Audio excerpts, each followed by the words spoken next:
All right. Well, thanks everyone for having me. My name's Bernadine. I've collected some of your work, so I'm a big fan of Hicket Nunk and of digital art in general. But it's really great that Nicole asked me to say something, and just to let you know a little bit about who I am. Almost 10 years ago now, I set up a marketplace called Vastari. That is an online marketplace to connect museums with collectors. So what it started out as in 2012 was I was managing an art gallery in Mayfair, and which is in London, selling impressionist and modern art. So selling pieces by Picasso and Degas and all of these types of artists. And because we were a gallery with a website, museums would know what we owned and would contact us to borrow pieces. But really, it didn't make sense for them to borrow from us because we were trying to sell the works. And really, who they should be borrowing works from was private collectors. But private collectors didn't have websites.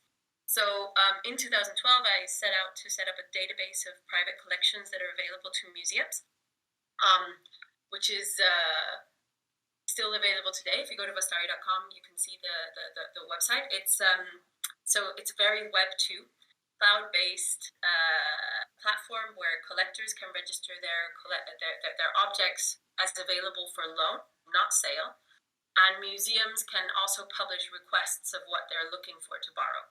And it started off with just individual objects, so a Picasso or a Degas or a piece by a contemporary artist or something like that, and requests for works relating to a certain artist or a certain theme. And over time, it turned into entire exhibitions. So, for example, if a museum wanted a show about dinosaurs or a show about sustainability, or we saw even more and more digital art coming in. So one of our members is Super Blue, and they tour things like Team Lab, etc. So it's really successful. In 2019, we matched about $2 billion of content, so that's art and science and other types of content, to venues like museums, but also Kunsthalle and other types of exhibition centers. And that was double what we had done in 2018. But of course, then 2020 happened, and all museums stopped their exhibitions, and lockdowns happened. Museums are broke, and the whole sector came to a standstill, and they had to think about digital. And we don't think our existing model of matching content to venues is going to go back to normal until at least 2023, because museums have this backlog of exhibitions that they haven't shown, and their exhibitions are showing for longer. So instead of maybe 3 months, they're doing their exhibitions for 6 months. So we decided in 2021 to set up Vastari Labs, which is a subsidiary of Vastari that is helping museums think about Web3. And I put a few things that are interesting maybe there. We're a member of all of the museum associations that are all very much working within a code of ethics. Museums have to stay at an arm's length from the art market because they are all about education, research, and staying on the kind of non-commercial side of the art market. But the whole point of Vastari and what Vastari did is about connections between the private and public sector, between different types of entities in the thing. And I always thought blockchain was interesting for that, because with the transparency and the multi-party agreements and the distributed ledger technology that it provides, you can actually build trust-based systems between entities that might not trust each other normally. So I helped organize an art and tech summit in 2018 exploring blockchain, where Jason was one of the speakers, and lots of people were there. It's quite funny. We gave away some what then was not yet called NFTs at that event in London. If you want to hear about that, you can go Lost Robbies. We gave away NFTs in the gift bags, and a lot of them have been lost. So that's an interesting bit of background. And then the other thing, I've helped, and Vastari is a member of the Art Identification Standard Consortium and the Art Innovators Alliance, which are two kind of organizations trying to help businesses within the arts think about Web3 and think about collaboration. So a lot of what we've done is also advocacy for tech not being scary and for the art world to embrace tech. So anyway, the perception that exists in the industry is that in the pandemic time, when all the museums were suffering so much from all of the closures and all of the things that were going on, that all of these young kids were making loads of money. And the conclusion that a lot of people immediately drew was like, oh, well, then museums should also jump on that bandwagon. There's a gold mine there. Let's get involved, etc. And kind of thinking, oh, well, they have all these assets that are really famous, so of course we should digitize them and then sell them. But if you look at some of the examples of things that have been done before, so CryptoPunks, NBA Top Shot, Autoglyphs, and even My McQueen, there's very different types of approaches to your digital content and where the digital content is coming from. So in the case of CryptoPunks and Autoglyphs, you've got digital art being the source of business and what you're looking for. In the case of NBA Top Shot, you're taking a business model that was already working offline in terms of the collecting, trading cards of sports figures into the digital. So they sell these $9 packs of NFTs relating to basketball shots, and you can then, some of them are more rare, some of them are less rare, and you share them. And in My McQueen, it was really interesting because they actually approached it from a digital to physical point of view. Every every fashion item that Alexander McQueen creates has an NFC tag or an RFID tag sewn into it that has a token that lets you go into the personal portal of Alexander McQueen. And if you ever want to share that object or sell it in the future, you can actually do that through their platform. So there are lots of different approaches of how things are being done.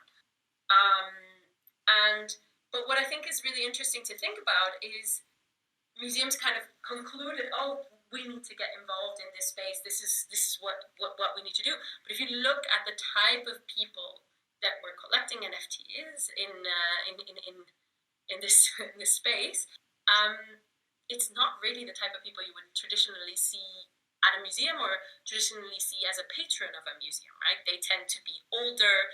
They are not your typical gamers, probably a little bit scared of technology, and they probably read very traditional newspapers rather than Reddit. So the other thing that's interesting to think about when you're thinking about a strategy for how to go into this space is that you can either go super open or super rare. And actually, on this slide, I'll kind of explain why I'm talking about this with you guys. I think the same strategy that museums kind of have to think about, and these kind of things that I'm presenting here are also things that artists need to think about, right? Like, what are your comparables? What are your things that you are looking at digitizing? And then also, what's your approach? So if you're looking at the routes to market, are you looking to go for an approach that's super accessible, where anyone can get involved, that it's that you kind of get involved, or is it something that is super difficult to get involved, that like what PAC does, where you have to solve puzzles and understand jokes and get really involved in Discord in order to be able to get access to that content, right? So that's another question to ask yourself when you're thinking about a strategy towards an NFT thing. But what happened with museums, people concluded that probably there should be museums minting NFTs. I don't know. Let me just look at the chat because my slides are covering the chat. Has anyone heard about the Global Art Museum, actually? The thing that happened on OpenSea earlier this year.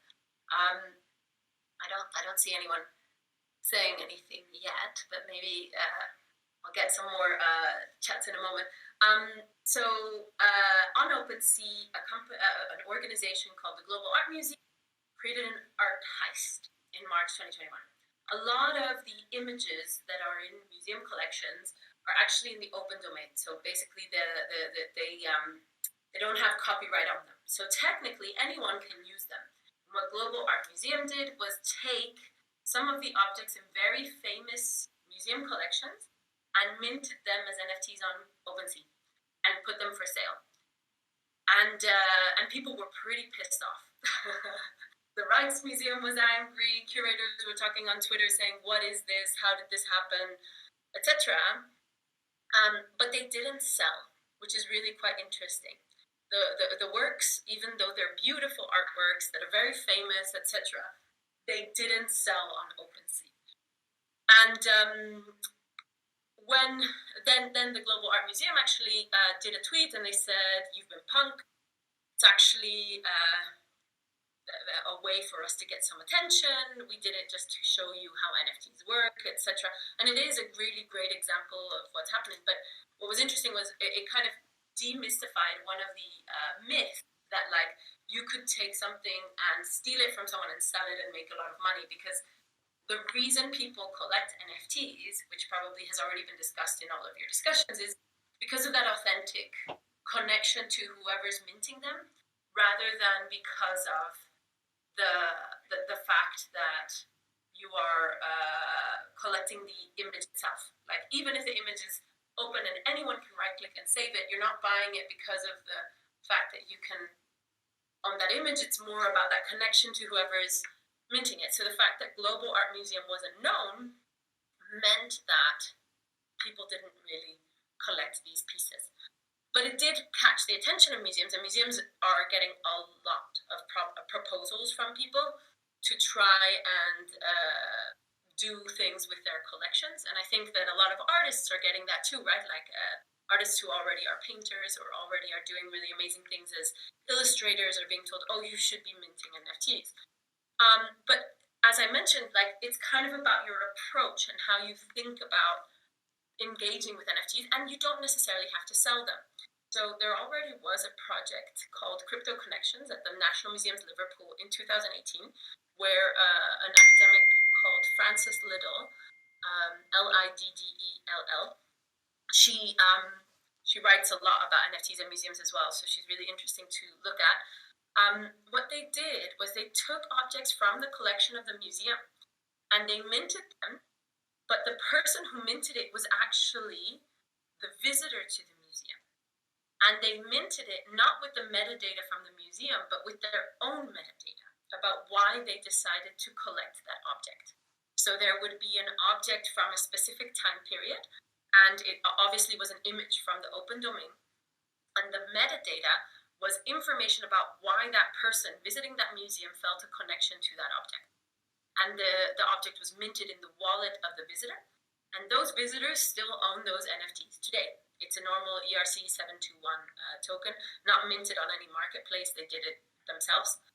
And then they presented it as an exhibition of objects. And the people minted one item from the museum. So the visitor to the museum minted one item from the museum and one item of their own.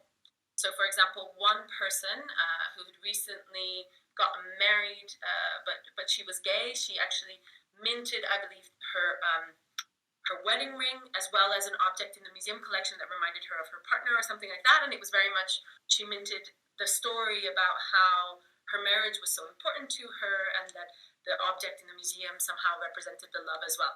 So it was all these personal connections that were being tokenized, personal connections to the physical objects that were being tokenized, rather than some kind of a digital asset. So that was a really interesting example. Those objects have not been sold. They are still in people's collections. We don't know if those people will ever sell them, but it's a really interesting project. And it's also an example where a museum let go of the power of their collection, because they were allowing people to take items from their collection and take them home, and take them with their own personal story home with them. So that's a really wonderful project that was done. Another example of a museum and NFTs is actually of course, Beeple, because Metakovan, which bought the famous work by Beeple for 70 million that you probably heard about a lot of times, the reason they did that was because of their museum token that they called B20, where they were planning to have a virtual museum of items, mainly Beeple's artwork. And so people were buying tokens to the museum, and Metakovan was then buying the Beeples that were going to go into the museum. It's a little bit of a roundabout way of saying, like, your tokens can also be a ticket to a virtual museum. That's what I guess this example shows us. And then NFTs themselves can go into museums, right? So at Vastari, we suddenly saw collectors registering NFTs that they wanted to lend to museums as artworks, and that's totally possible. So this one actually recently sold at Sotheby's, but before it sold at Sotheby's, they were talking to museums on our platform about lending. And then you see museums themselves starting to mint objects. So this is an example from the Hermitage that minted on the Binance Smart Chain. What's interesting here is, I think one of the issues with minting historical items that are in the open domain, which I alluded to before, is that it doesn't really make sense. They're open, they're public, anyone can have them. We have admitted that they are part of our human culture, so why would you re-privatize them? What the Hermitage has done in order to kind of justify this is they've created, the director has signed the objects that were minted to kind of give them an added legitimacy somehow. It is a different digital asset than the asset that is in the open domain. And there are two copies of, for example, this Madonna and Child. One copy stays in the Hermitage and one copy goes to the collector who bought it. And then recently, the British Museum also did an NFT project with an organization called La Collection, in conjunction with their exhibition about Hokusai that just opened. So they created different types of rarity of exhibitions. So this one, for example, is a super rare edition of 10 of a work in the collection. But they kind of went for the typical museum shop approach, which I don't know if it's compatible with NFTs, and I'd love to talk with you guys about it later. Because what they did was they minted the objects almost like postcards, as if it was, like I said, merchandise. So there are some that are in editions of 10,000, some of them that are in editions of 10, some of them that are being sold just that you can buy them straight out, some of them that are on auction. But there's nothing different about this digital image than the original JPEG of the collection.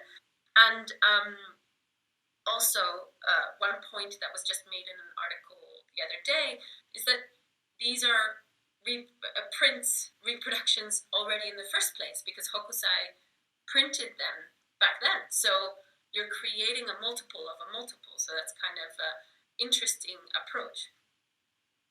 And we did, at Vastari, we also did an NFT project on Hiketnunk. I don't know if you've heard about it, but it's called the Ancient of Days NFT. And it was with the Whitworth in Manchester, which is a museum here in the UK.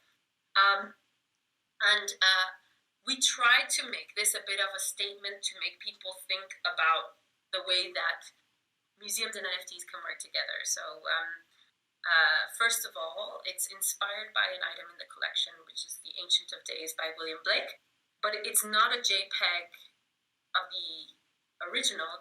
It's actually a multispectral image of the original piece that was done by the museum and the John Rylands Library that is researching together with the museum, because they were trying to analyze the signature of Blake, which is actually on the right-hand side of this image. It's this is also an edition, but Blake would hand paint every edition with different colors. So if you look at all of the versions of Ancient of Days that are in different museums around the world, they all have different coloring. And this edition in the Whitworth is supposedly the one that he did on his deathbed. And so the museum was doing research into this, was doing multispectral imaging analysis to look at the signature and try and verify the date and also the technique to be able to corroborate this kind of urban legend that's there. So it's clearly not the original work. It's a digital image representing the research that's done within an institution that's being minted. Now, the whole NFT project of the Ancient of Days NFT is going to be exhibited in the Whitworth in 2023, the summer of 2023, so 2 years' time. And they want to see what happens to this NFT over the next 2 years.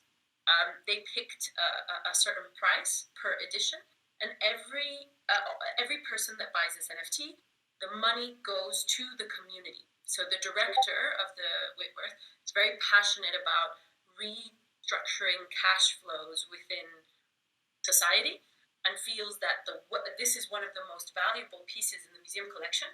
He feels that it's very powerful if something derived from one of the most valuable pieces of the collection can then generate income that goes back to the community in Manchester around the museum.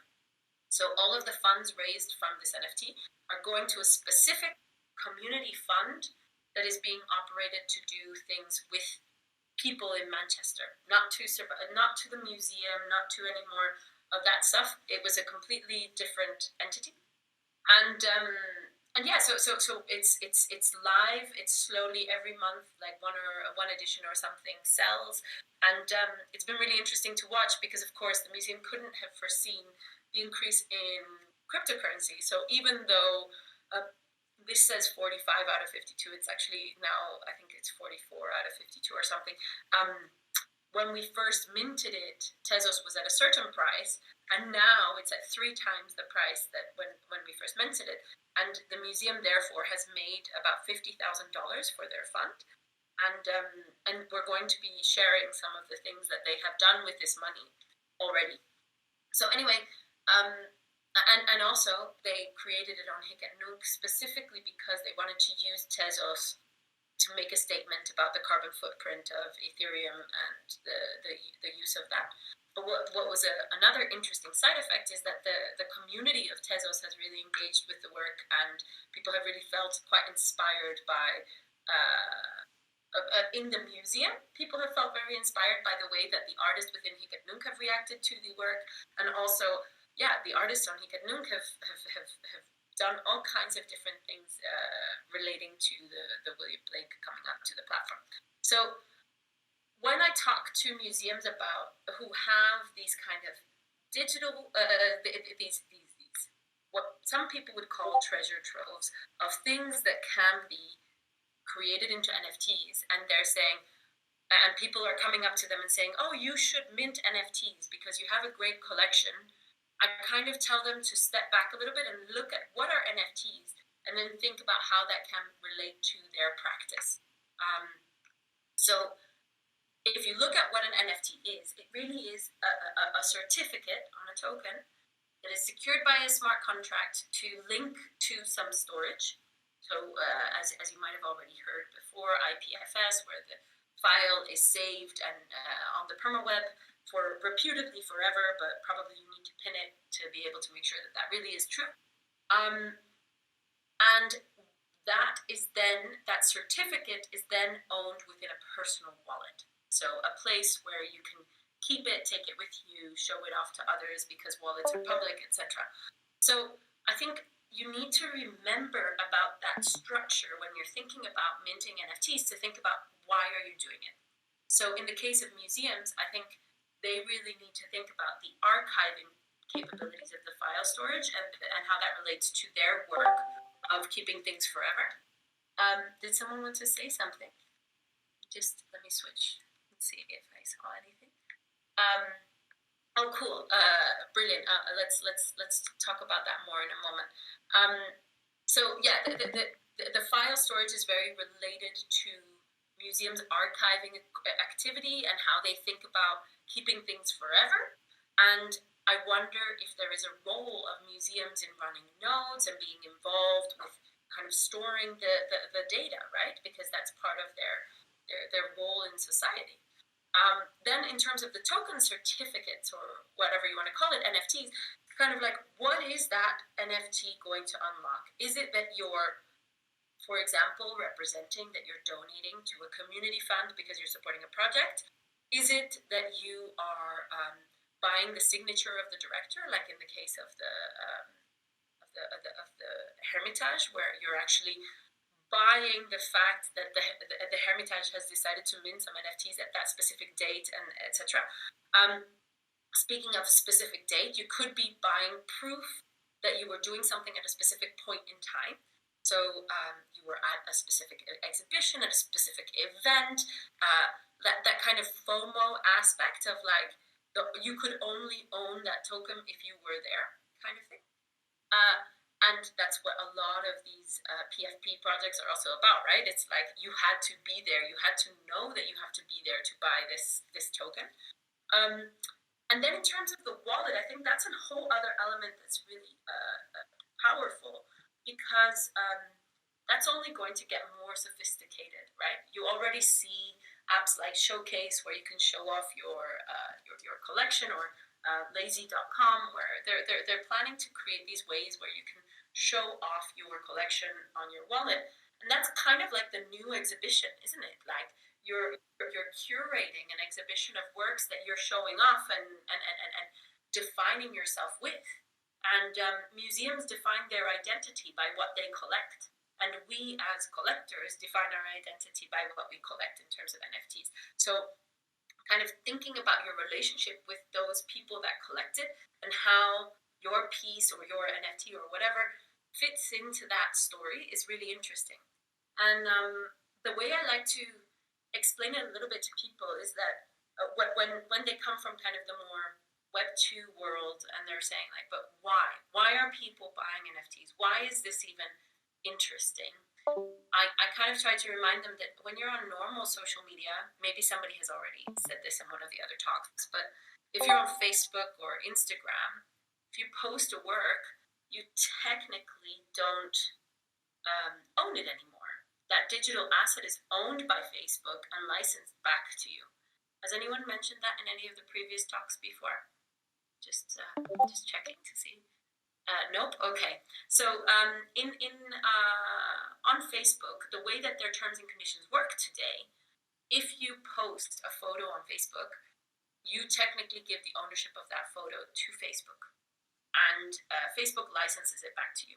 That was the only solution in Web 2 in order for them not to get a whole bunch of lawsuits against them to say, you're publishing my object without my consent, or something like that. Like, if you're operating an organization that's going to be handling digital assets for so many people, I mean, billions of people are on Facebook and its affiliated companies, you're going to have a lot of lawsuits on your hands unless you take that away. But what this NFT thing is about is basically saying like, yes, Facebook, you can publish my things, you can share them, you can do that. But just remember, this is mine. And then the other thing I like to remind people about is what you post on your Instagram profile, what you have in your gaming wallet, what you have on all of these, what tweets you put out there, that is your digital identity. That's how you define yourself to other people. That's how you're trying to show people who you are. And currently, technically in Web 2, we don't own those things. So this is kind of a movement, a greater movement towards saying, hold on a second, we do own these things, just like in the physical world. These are my things, and I want to make that clear. And the blockchain is making it possible for that to happen. So as a museum, what does that mean to you? And as an artist, what does that mean to you? Why do you want to tell people that this digital asset is yours? And why would people want to own that digital asset of yours? So that's kind of the thing. Those are the things to think about when you're minting NFTs and thinking about why you're doing it, right? Let me just try and go to the next slide. Oh, maybe that's the end. Okay, so I think that was all I was going to say in terms of slides for now. And then let me stop sharing my screen. If I can stop streaming, there we go. So what I wanted to do at this point is kind of think about. I'd love to hear from some of you about whether you are more of a digital artist that has digital assets, whether you've published things on Web2 before or on your own website and that type of thing, how you thought about these digital assets and how you're thinking about the way to engage with those assets now, and whether NFTs are already unlocking new things that you want to do, etc. Like, let's take this to the next level. So I think maybe we can start with Christian's comment. Christian, do you want to just explain a little bit more about the physical unlockables that you mentioned?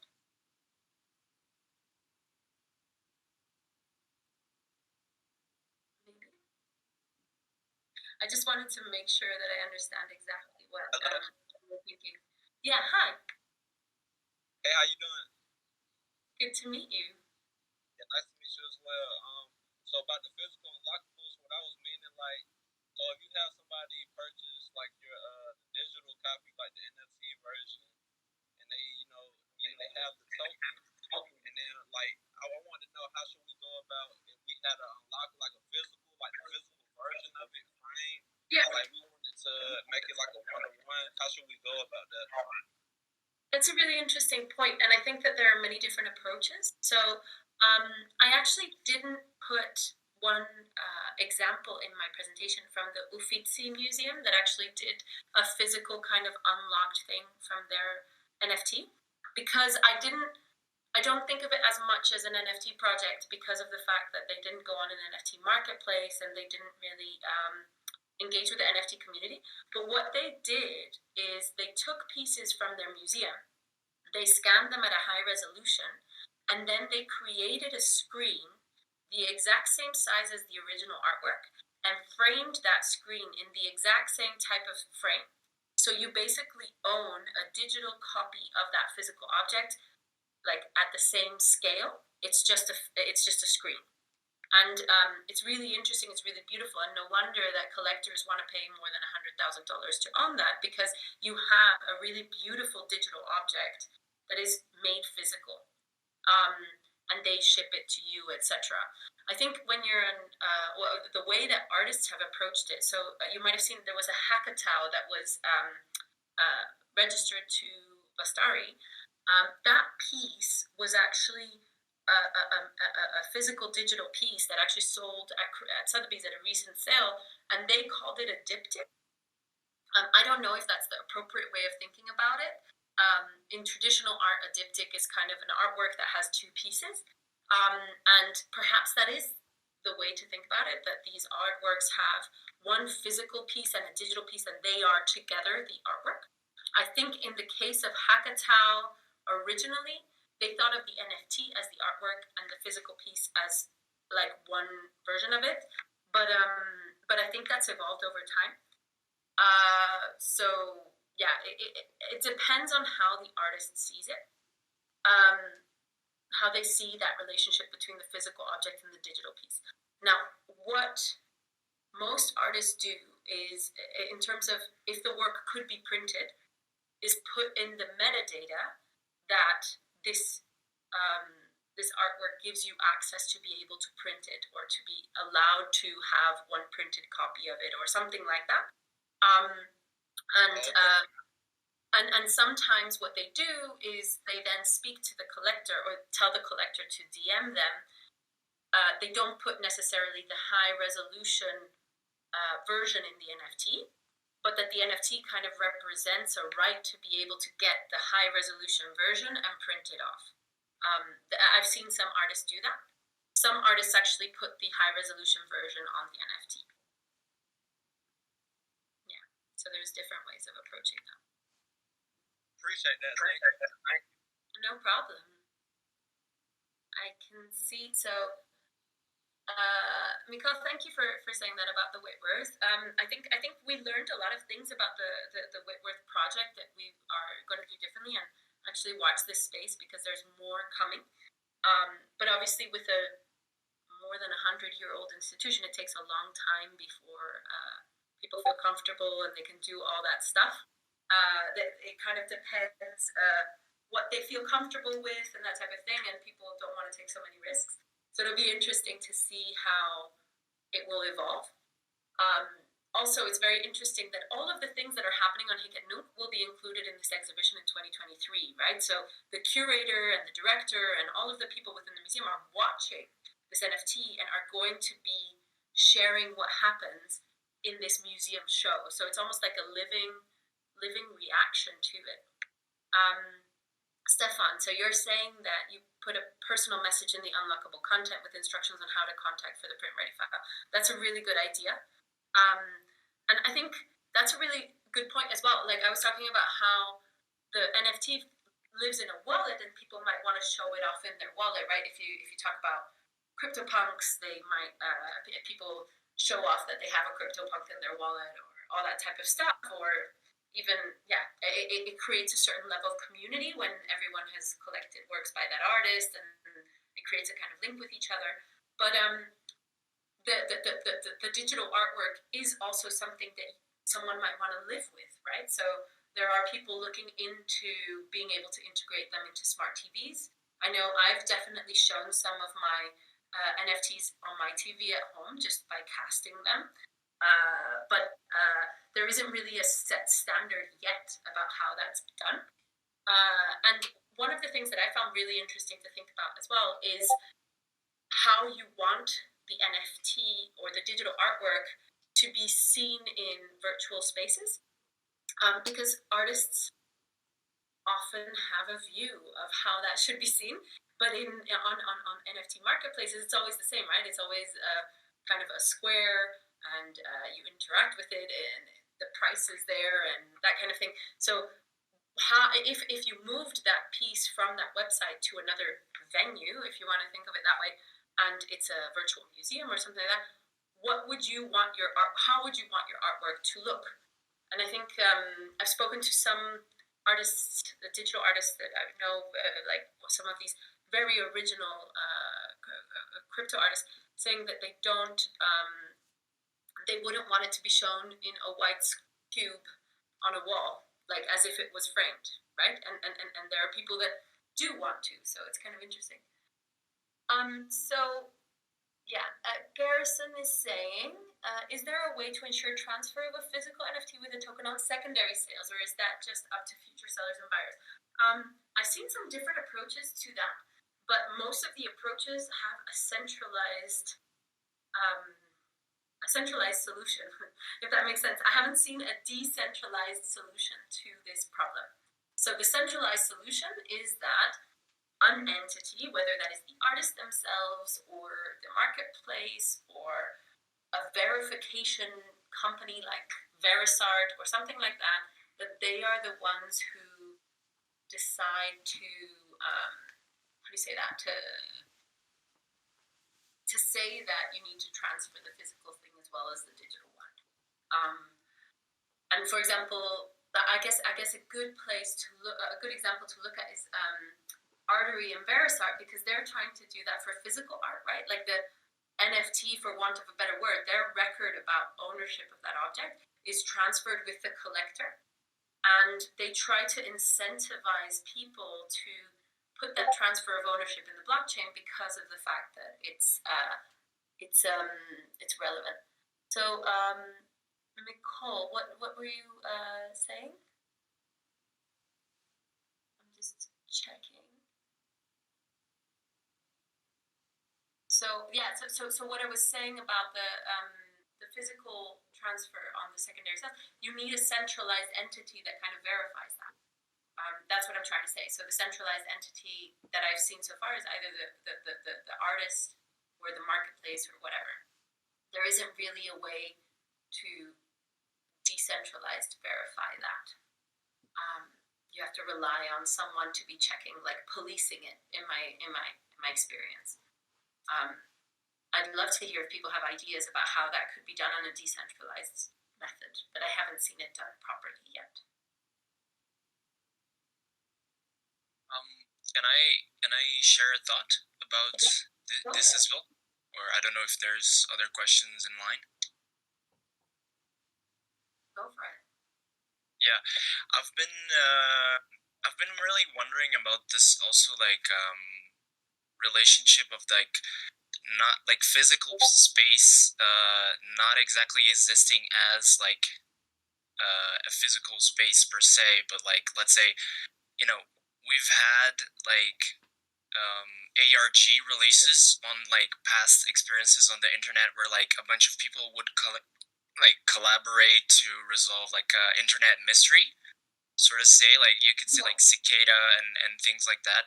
And I've been just like I don't think it's much of a question, but I've been just like wondering like of how can people explore like websites almost like as physical layers to a release of an NFT, therefore like putting those who like would want to collect it through like a sort of cryptic experience to actually have access to the final link of that piece. So therefore like it's almost like a metaphor to a labyrinth of a physical space, yet it is built on like it could be built on like I don't know, even on Web3, like inside different chains or whatever, but as an experience of almost like hacking to get access to a piece itself. Like I think it could be also a possibility, to the future. I don't know.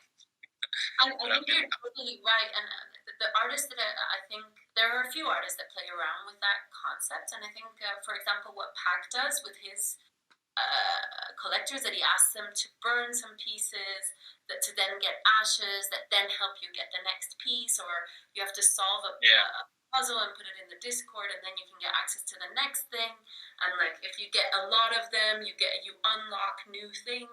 It's not quite your labyrinth, but it is the puzzle to a certain. yeah, exactly.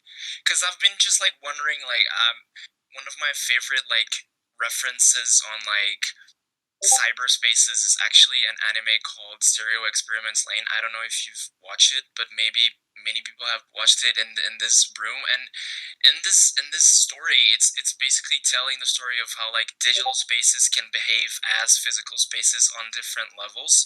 And I just always wonder like what's the next step towards like accessing an actual release of an NFT. I wonder if anyone else has thoughts on that. Yeah, I wonder too. I mean, we've been thinking about that at Vastari too, because I mean, uh, where it also gets interesting is if you have geolocations, like actual physical places. So you can actually go from the virtual spaces to a physical place where you unlock something and then go back to the virtual and kind of get these layers of interaction. I think that's a really interesting thing too. Particularly if you're thinking about exhibitions and museums. So we've been thinking about that a lot, but I wonder if others have also thought about those layers.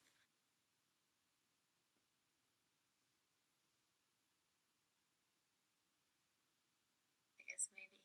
And also, can you put the name of the series that you were talking about in the chat? Because I'd love to look it up after. I actually didn't know it. Cool. And yeah, Mikhail's saying that he wants to separate physical from digital. Can you tell a little bit more about that? Yeah, that was just on the idea of combining NFTs with physical releases, and how do you control the ownership Yeah. later when, say, the NFT is sold in the secondary or the physical piece in the secondary, then straight away you've lost that idea of trustless ownership. Where if I create an NFT, then it sells in the secondary market. I don't have to ever worry about like the provenance of it. Like, well, that's you look at the blockchain and that's where it's ended up.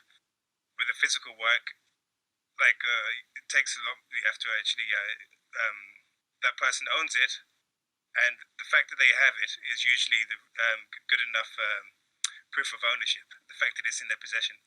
But when the two are connected, one sells this the physical and to one person, and then the NFT to another person. Is it the artist's responsibility to keep those two things together?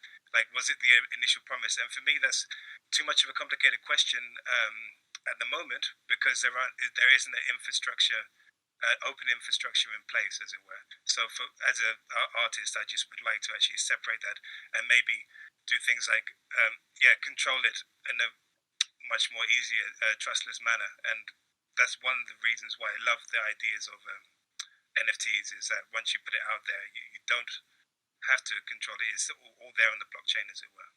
Yeah, I think that's really interesting, and that's actually making me realize there's more to think about in terms of that physical to digital that I didn't mention. So there are companies that work with stickers that have synthetic DNA in the sticker glue that actually, if you tamper with it, it no longer works. But it's like almost like an authenticating sticker to your work, and you can have a QR code on that sticker or a unique ID on that sticker that links to the NFT. So that kind of, then people can update the ownership. But I think that the reason I didn't think of that as a solution is because that's almost when you make the physical object the priority, and you sell the physical object and you're trying to incentivize people to then update the blockchain with that change of ownership. It's not the other way around. And so I think the question was positioned kind of about the other way around. Like, you're selling the NFT, then you're not allowed to have the printed version, for example, anymore. And how do you organize that people, I don't know, burn the physical version that they had, and then the next person can print their version? I think that that's really difficult. And what a lot of the artists from 2017, 2018 that were dealing with this issue back then have just kind of either taken a stance that the NFT is the art and whatever print that's there cannot be sold for a value. It's almost like a bootleg version that you can maybe use for private use, that you show in your house because you own it, but you'd never be able to sell that bootleg version as an authentic artwork. That's what some artists have taken their position to be. And some have kind of done the other way around, that they say the physical version is the artwork. The NFT is just a way of tracking that physical artwork, and it's up to the owners to keep updating the register with the change of ownership of that physical object. But for it to be simultaneous, the artist would almost need to create a marketplace that people go back to, like the way that Alexander McQueen did it, that they worked with Everledger and the Hyperledger blockchain to create these kind of RFID tags that are within the fashion items that link to an NFT, that then again people can sell the object. And the only way you'd ever be able to sell it in the future is if you have that NFT registered to your name. So kind of going more for the luxury brand approach of working with it. That was a very long ramble. I hope everyone followed what I was trying to say. Yeah. Garrison, you were talking about tracking numbers and QR code on-chain fulfillment through scanning. Is that a bit like the stickers I was talking about?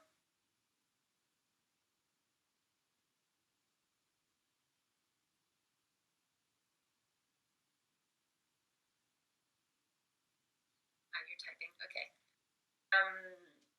Yeah. So I think it's a really complicated thing. And then I guess one thing that we haven't really spoken about is copyright. So the standard thing on an NFT that is sold, which maybe someone has already mentioned in one of the talks before, the standard thing is that it's the same as a painting.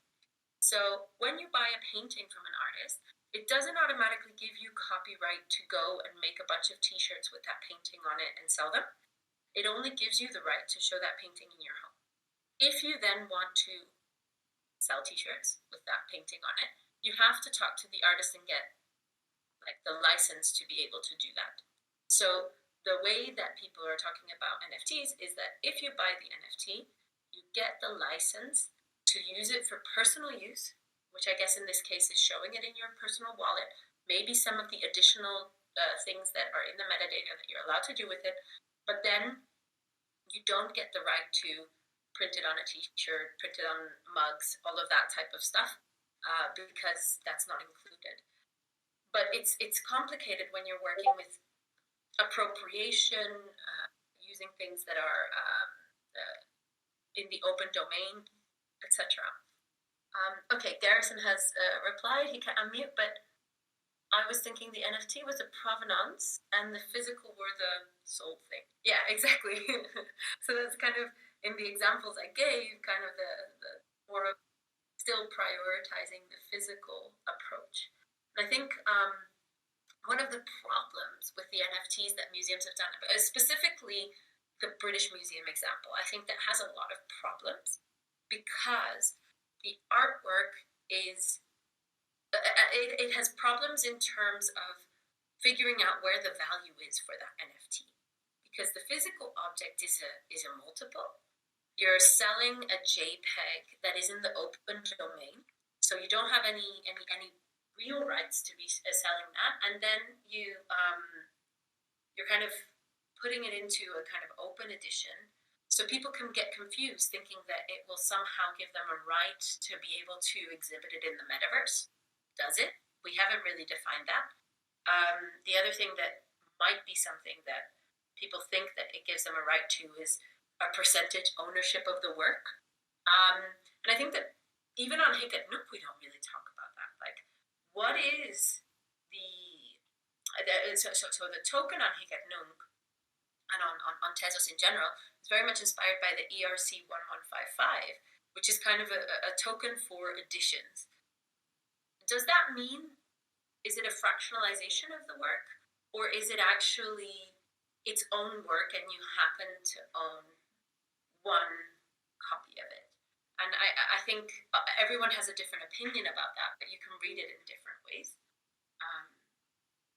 For those of you who are already minting NFTs, how do you see it? Do you see the people who own a 1 of 30 of your work? Is it one work and there are 30 of them? Or is it 1/30th of the work?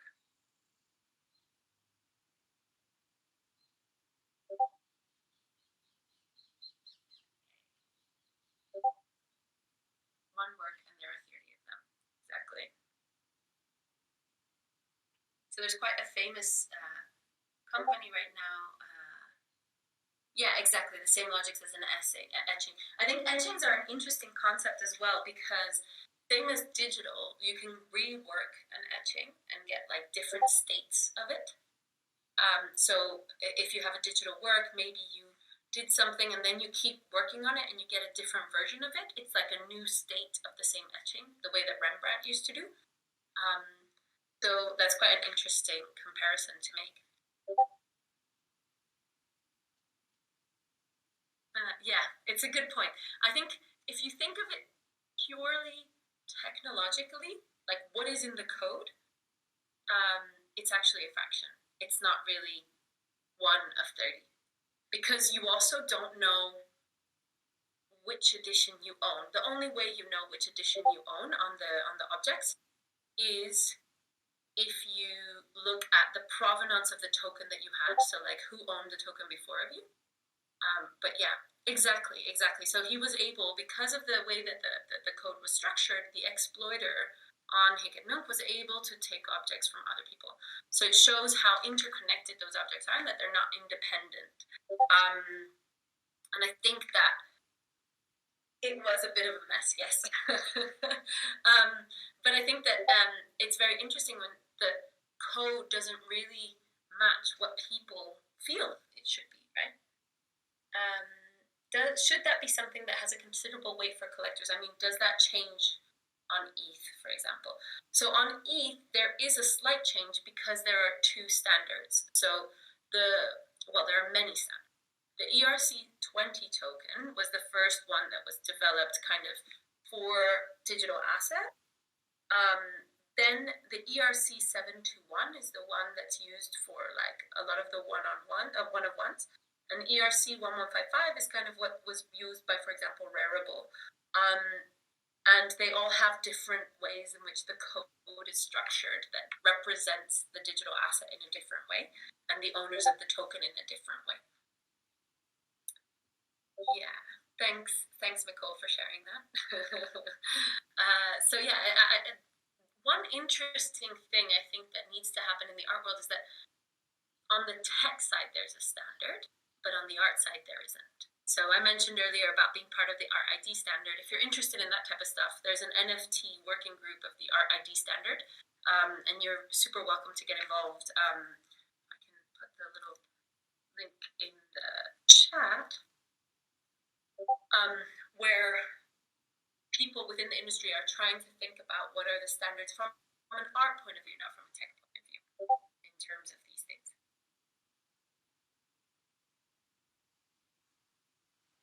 Ooh, I haven't heard of Crunchy's Pie Slicer. What is that?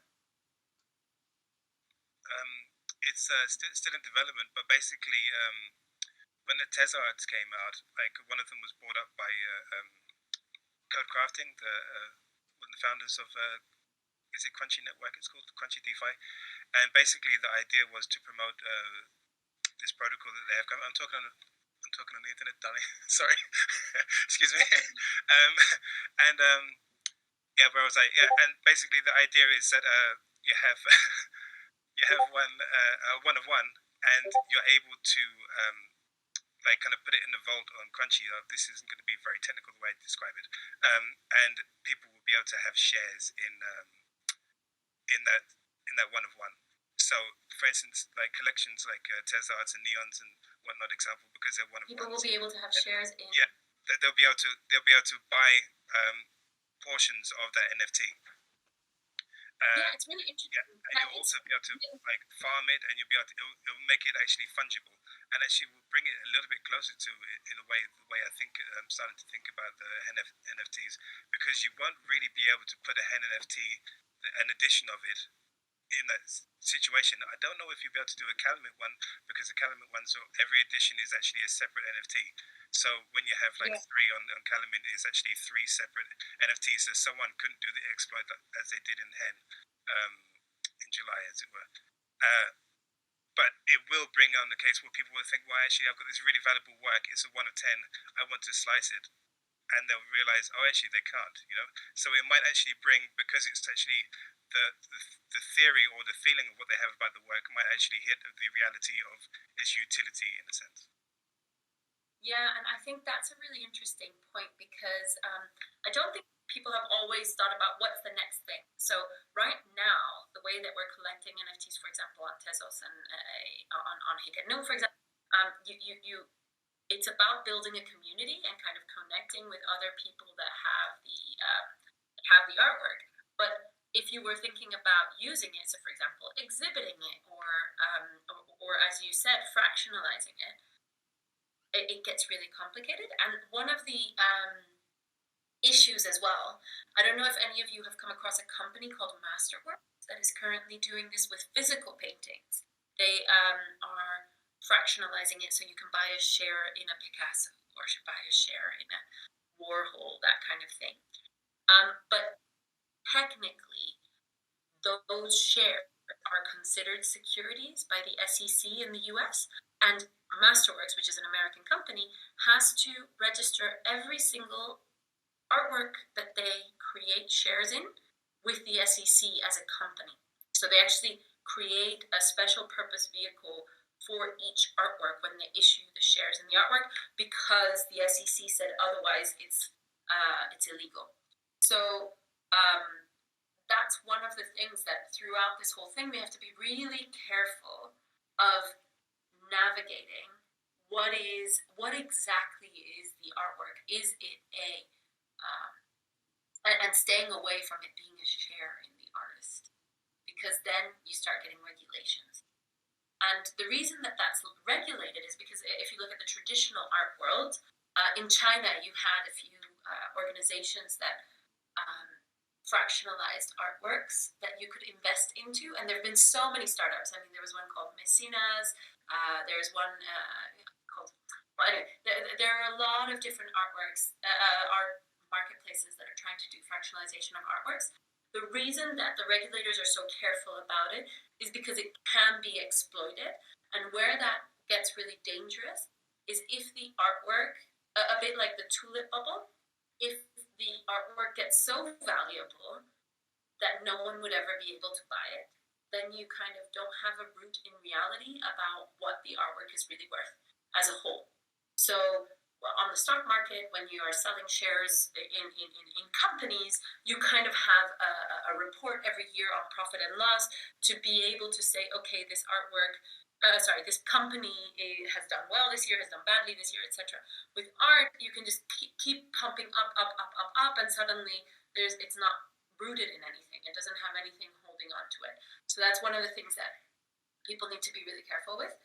And I think yesterday's talk on DeFi, one of the things that, I don't know if it was mentioned, I had to drop off a little bit early, but what I felt was missing was kind of this talk on DeFi about how to avoid that kind of speculative tulip-like bubble-like thing that is happening with DeFi and everything to do with cryptocurrency. Because we need to make sure that it's not something that is a Ponzi scheme, a tulip bubble that will then burst, right? We need to make sure that it's something sustainable that makes sense. And it's just something to bear in mind. Yeah. Again, I went on this long ramble. This happens on these audio only things. I can't see your faces, so I don't know if you're still interested or not. So thanks for typing things. Cool. Thanks, Nicole. And I mean, it's as an artist, I think that's another thing to think about, right? Are people buying a share in you when they're buying the artwork from you?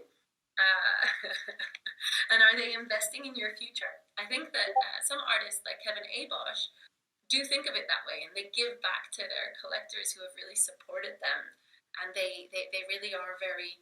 Well, I mean, he's even tokenized himself, right? Like he took his genetic code and turned it into an NFT and sold it. So he's very literally saying, "You are buying me." But I think it's something interesting. And when I'm collecting work, I definitely feel like I'm supporting artists and that I'm buying into who they are, right? So it's a really interesting concept. All right, Riccio agrees that. Okay. Oh, you agree that it's interesting. Okay. I was wondering if you agree that people are buying shares in you as an artist. I think that's quite an interesting concept. And I think because physical art gets hung on a wall, people don't think that they are buying into the artist. They think they're buying into the artwork. But if you look at how much art is kept in storage, they are buying into the artist, right? It's not always just about the utility. I think what's interesting as well is if you look throughout art history, you needed people to buy the artwork, not just for showing, but also for supporting the artist in order for artists to grow and evolve and become really interesting. The best artworks were created when people are buying into the artist.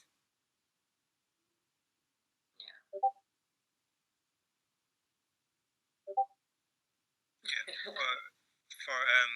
I would say they're buying a stake in me, but for tax reasons, they're just buying the art. Yeah, exactly. And but it's also fascinating. Oh my God, don't even talk about tax. I mean, I can't believe I'm saying that tax is fascinating, but I did grow up in a Latin American country, so I find tax problematic in some contexts. But I think that I believe in giving back to society, and I believe in taxes when there is a trust-based system. And you definitely want to make sure that you pay your tax, but it's very difficult to decide how you pay your tax on NFTs. And so in the case of the Whitworth, it's quite helpful that it's for charity, because the tax is slightly different for charities. But if you're talking about taxing profitable activities, you've got a difference between tax on income and a tax on capital gains. And so, you have to decide what you're going to classify as income and what you're going to classify as capital gains. And a simple way of thinking that is income is what you make on sales and capital gains is what you make on crypto. But still, I think it's very complicated. Yeah. Is there a definitive ruling on if NFTs are securities? I gave a presentation to the Department of Culture, Media and Sport here in the UK, and they were asking me the same question. I don't think governments know.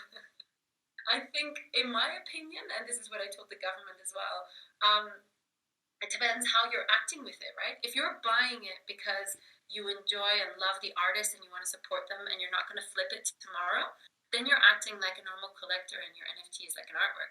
But if you're like these bots, right, and you're like buying it, flipping it straight away, etc., and doing it almost like a stock trader on the stock market, then potentially it's a little bit more like a security. And yeah, so I wonder if it's got something to do with frequency of trading that affects whether it's seen as a security. These bots, yeah.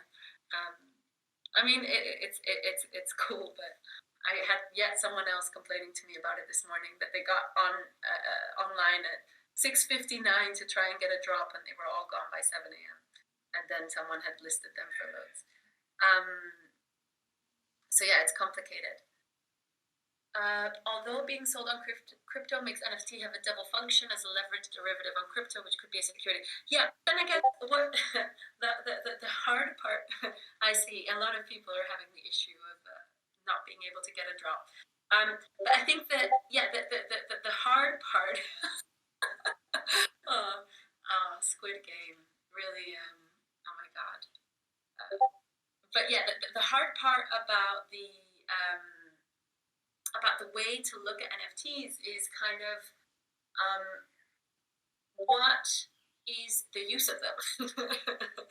and how are you going to justify to the government that this is not a security, right? So we need to think of more ways of using them to make the government understand that this is not just an investment vehicle, but it's actually something that we are all using and that we have a meaning for. So I like the little rare Pepe emoji that someone put on.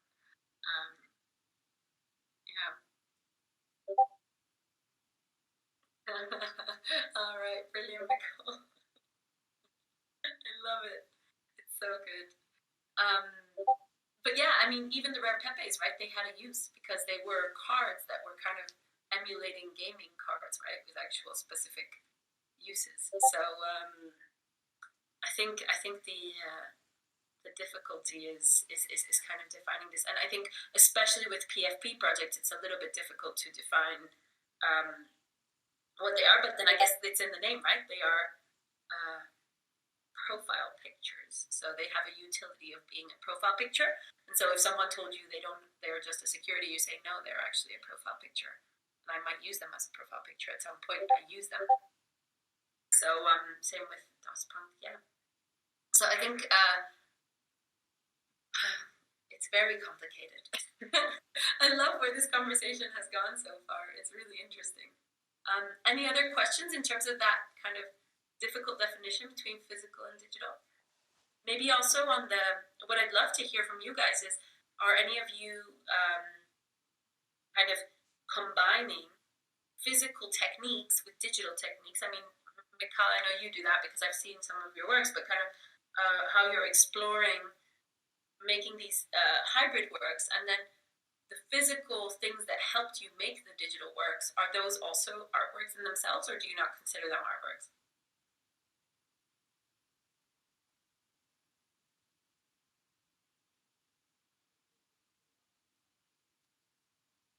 In my case, it's a bit of a mix. If you don't mind me speaking again, because I don't know why no one's speaking and I'm speaking too much.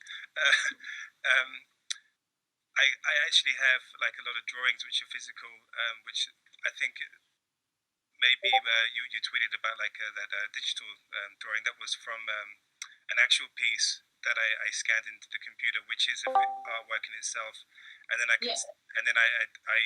as I said, it's like a remix, so it becomes a completely other separate piece of artwork. So I don't want to connect the two in any way, you know.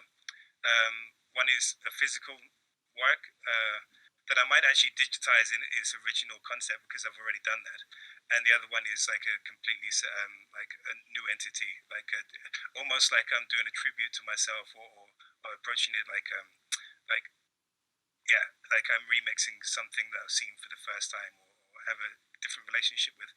Another thing that I did with some other work, which were these objects that I make, they're actually made from physical painted blocks. I paint the blocks and then I digitize that. And there's only one that actually exists, the first one in physical reality. The rest of them are actually just like digital constructs of physical elements. And I'm really not sure about where I want to go with that. I'm thinking about making the first 10, and then leaving like the rest of them that I make as digital items, or actually just keeping the one. So I'm still up in the air a bit, but I actually like the idea of it mixing around, like to having some which exist and some which are literally just the physical is the same way that there's a digital material. I use a physical material to be able to it's literally just for the process, as it were. That's really interesting, and I think artists have had to do that forever, right? Like you have Marcel Duchamp, who used ready-made items. There were some that were actually the artwork and some not. Some artists decide that some of the objects they use in their performance art are collectible and are objects that they consider art. And some of them think that the objects in the performance have no importance to their artwork. So it's kind of something that artists have always had to do, and it's about you defining it as an artist. Nicole had a really good question about generative art, and I have an example that I really like to share because it was one of my favorite examples of how to bring generative art to the physical world. I mean, definitely Mario Kligerman does some amazing things with thinking about digital to physical, but the example I'm going to give is more personal because we actually brought it to an exhibition in Greece, and it's by an artist called Robbie Barrett, and he he worked together with an artist called Ronan Barreau. It's basically the same name except with an O instead of an A.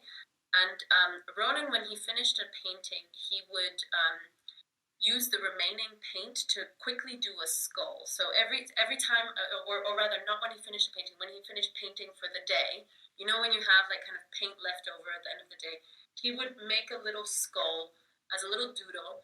And so he had thousands of these skulls that he kind of kept for years because of the fact that he always had paint left over. And what Robbie did, he's this amazing generative artist. He scanned all of the skulls created by Ronan, and he trained an AI to create new skulls inspired by those skulls, right? So it's like a memento mori because it's a generative art piece creating these skulls. The way that he decided to exhibit it was within a box with a button.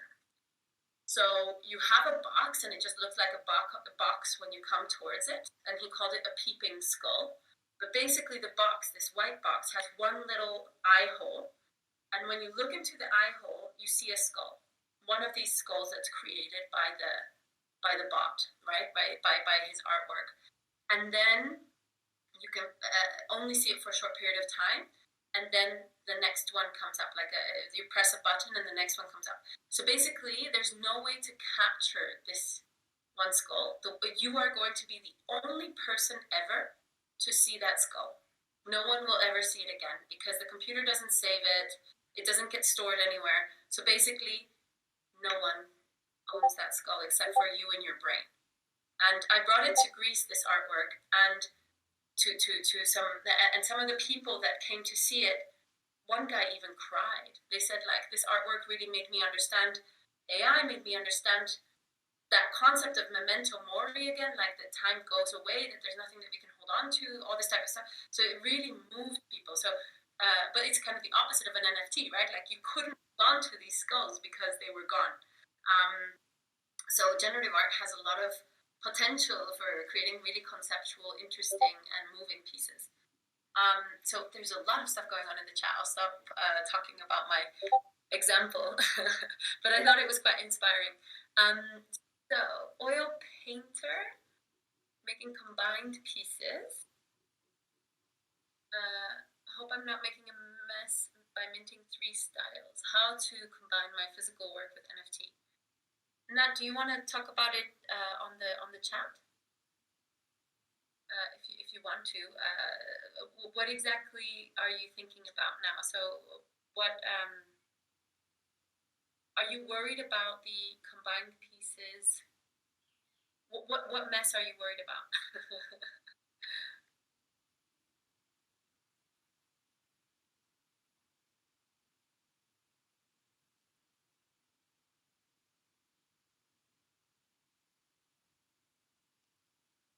And what kind of digital art did you make? because if you're an oil painter, oh, okay, yeah, I think that there are interesting ways of combining the world back and forth. Thanks, that's super interesting. I think yeah, it's hard because digital art does look very different from painting, right? Like the style, the essence. And I think the best artists are the ones that really find their voice both in the physical and virtual in the same way. So that's really a difficult thing to achieve. Well, or sometimes you don't get the same voice, but you have a different entity on virtual versus physical world. For images, prints are a good way. For video screens, display can work. And for generative code, a little Raspberry Pi to run it with a display screen works great. That's true. And it's quite funny. With museums, when they collect time-based media, it's such a pain being a conservator in a museum of time-based media because all the tech becomes extinct. So they'll have like Raspberry Pis in their storage that they're trying to keep to work forever. They might have some old school video files that don't work anymore. And so as an artist, I think one of the things to think about as well is if the media becomes obsolete, are you comfortable with people updating it? A good example is, for example, the Andy Warhol pieces that sold recently. They were NFTs, but there was a big uproar because the auction house and the Andy Warhol Foundation, so it was sanctioned, but they sold the NFT at a resolution that could have never existed in the time of Warhol. It was kind of upscaled to fit our screens today, even though in the 80s it would have been a really pixelated piece. And so people felt it was kind of not the original Warhol and felt that it was kind of wrong, that it was updated. But this is something that is going to keep happening, right? Like your JPEGs are going to be teeny tiny compared to the resolutions of the future. So do you want people to see them as teeny tiny, or do you want people to feel okay to scale them up, right? To make them into something bigger that will fit future formats. For video artists, some video artists say you're not allowed to convert my video from the kind of tape to digital. I mean, I think Bjork famously doesn't allow you to send digital files via the internet to another location. She wants you to send the original recording. So artists have different ways of thinking about this. What's a good example of an institution that's already archiving and having oh gosh, there are so many amazing people working on conservation of time-based media. A good organization to look at is Rhizome.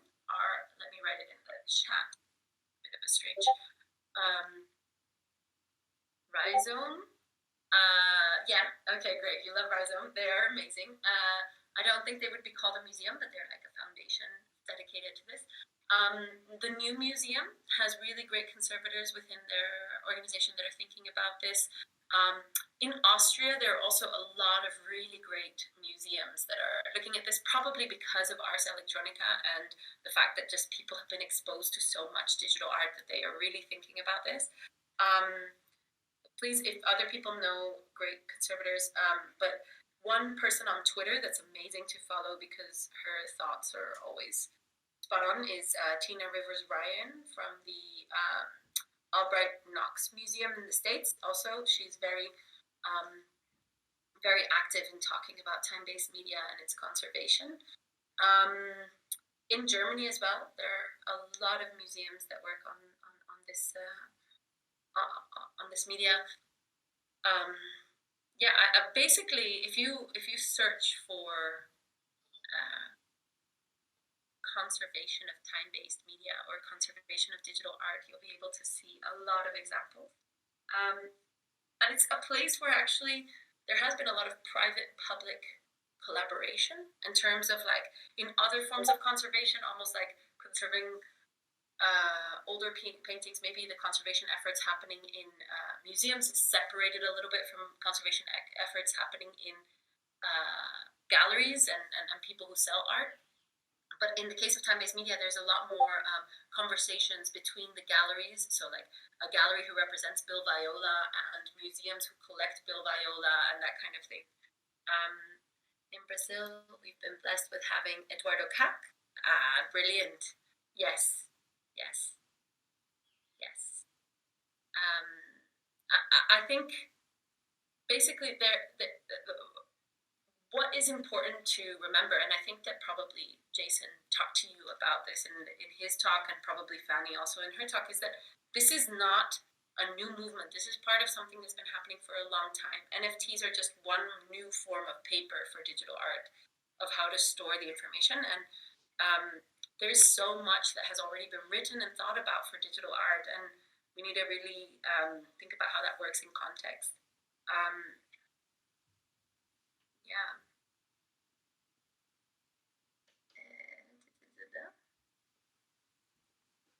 And I guess there are some artists that like to think about critical theory and art history and how their works will be remembered forever, and some artists that think I just want to make art and to the future.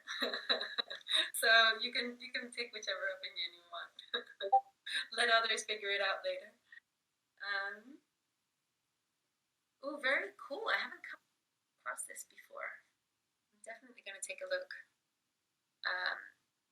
Conservation. There was also a really great publication. So there's an organization called Furtherfield in the UK that did a whole, if you're more interested on the blockchain side of things, there's a publication called Artists Rethinking the Blockchain. That was a lot of artists writing about the blockchain and its potentials. This was way before the NFT term really came together, so it's a really great thing to read as well. And there's another publication that's quite interesting called Artists Against Originality, I think it's called. It's a book. Let me just Google it so I can show it to you guys.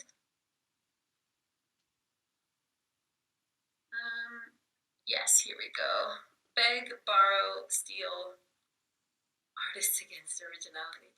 It's just interesting because it's kind of about everything is connected, everything is part of each other, and yeah, I think that it's an interesting philosophy as well. Educate on the past, produce in the present, and flow the future. Very zen. Yes, of course. Jason's new Club NFTs new tool. So it is confusing what this is about archiving JPEGs. I think if you look at the writings of Tina Rivers-Ryan, you can see some of the reasons why conservators are worried about the future potential of storing JPEGs. IPFS is imperfect. There are many reasons why, but I guess you're basically relying on nodes that are going to keep storing your thing forever, right? And they need to be incentivized to do that. So there's a trash truck or whatever they call it that every time cleans up IPFS. And if your piece is not accessed recently, then the trash truck decides that it's not worth keeping. So after a while of inactivity, it might be deleted by the trash truck. So there are solutions to it. You can pin it, which means that you are kind of creating a node on IPFS where you store that file. I guess if any of you remember like Napster and stuff like that, it's kind of about all the people who have a copy of the file that make sure that the file is available. And if no one has a copy of the file on the network, then you're not going to be able to get that song. It's the same with NFTs. And so there are some different solutions. So there's another protocol called Arweave, I'll write it in the chat again. That is an organization that is also trying to think about what they call the permaweb and how it's being archived. And they have a slightly different approach to the nodes and the way that the data is stored that might, I don't think we'll have time to go through it all, but that might be better. There are, well, and Club NFT, the solution that Club NFT is proposing is to download a file so that even if the trash truck of IPFS decides to take away your file, you can always put it back again, which obviously that is a really good solution. But there are some, you do need to look at the the metadata of your NFT and like where is stuff being stored, because on some marketplaces, if the marketplace is gone, your NFT will be gone. So that's not the case in a place like Hic et Nunc or some other more decentralized solutions. They don't. They put the assets straight on IPFS, but there are a few marketplaces where that is a problem. So I think that it'll be something, an area of innovation that will continue to happen. Yeah. Yes. NFT Biker created a pinning tool. I also have an IPFS node with some of my works on there. But it's an interesting one. Is the artist the one in charge of pinning their own tokens? Yes, obviously. But what happens once the artist dies? What happens in the future? That kind of thing, right? So it is complicated, and that's why museums are freaking out about NFTs, like of collecting them, right? Because it comes with a kind of responsibility to pin all of those items, and they kind of feel like how are NFTs solving this at all? Can making a lossy format be part of the art? Does it work that way? Will a JPEG look very different in 2 decades? Ragged, I don't even know. Will we go to antique? I always think about this. What are high resolution JPEGs of today going to look like in the digital spaces of tomorrow? Yeah. So Nicole says she also pins the NFTs from their auction website on Pinata. Yeah, I think it's very complicated because you don't know. Well, if you want to learn more about it, read Jason's article and also like talk to him, because he knows all of the platforms that went under, right? But a lot of these platforms are in open source. So, for example, one original one on Bitcoin called Ascribe, there's like a movement of people that want to revive it because it's in GitHub and they might be able to revive it. Do you use Arweave too? That's a good question. Let's see what Phil says. Suspenseful. Arweave also through another organization called Koi, K-O-I-I, has set up a new form of NFT that they call it an atomic NFT, and basically the idea is that it will go further. There's someone with Koi in their name. It's called the Koi Network. Yeah. That's funny. Well, there we go. Hi, Gabriel.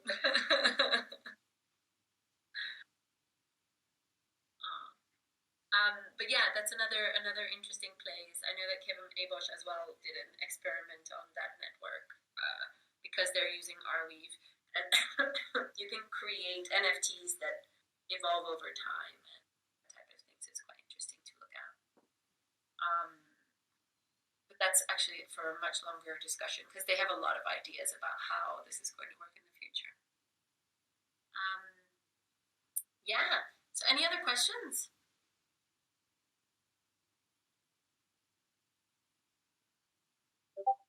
We've gone through all kinds of stuff. It's been pretty amazing.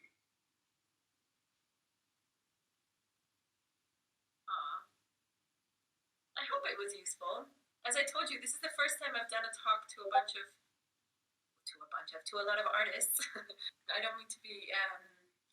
I was very nervous for this talk actually because in my experience, I'm talking to more like museums and collectors and that kind of stuff, and I kind of know what they're thinking, but I didn't know if this would be useful for you guys. So hopefully, I was able to add some value and that type of thing. And definitely, one thing I guess an ask for all of you is that we're trying to create new collabs between these traditional institutions and artists.